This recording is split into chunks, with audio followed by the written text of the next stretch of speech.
Эта история произошла в небольшой, далекой деревушке на севере, в Сибири, где на окраине жила одна пожилая, но крепкая старушка, которая жила на свою небольшую пенсию и имела свое хозяйство. Однажды мимо ее дома проходили охотники, которых она знала, и она позволила им остановиться на ночь, выпить чаю и рассказать интересные истории. Охотники принесли с собой находку, 3 крохотных волчат, которые остались без своей матери в лесу. Они взяли 2 с собой, а третьего, самого слабенького, они оставили на бабушкином крыльце. Женщина решила, что малыш отбился от деревенских собак и забрел к ней на двор, и таким образом он остался жить у нее. Однако, в деревне начали ходить недобрые слухи о побеге заключенных из ближайшей тюрьмы, и люди начали затворять и двери, и даже окна. Наша героиня жила на окраине деревни, и ей не дошли новости о побеге заключенных. Возможно, старушка и не обратила на них внимания, рассуждая, что никому она не нужна.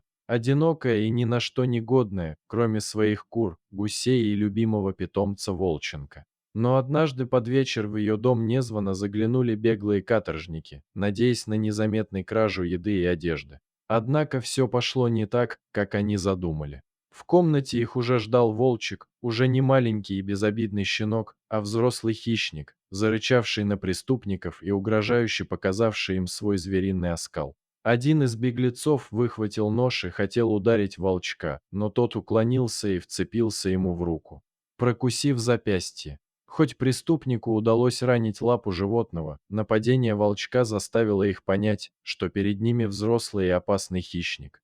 Забрав раненого приятеля, преступники попытались скрыться, но собаки-сторожа Умок и Барсик услышали чужой запах и запах крови и разразились лаем и вой, что вывело на улицу всех жителей деревни с топорами, вилами и ружьями. Беглецов поймали и сдали участковому, а волчок, благодаря своей отваге, пошел на поправку.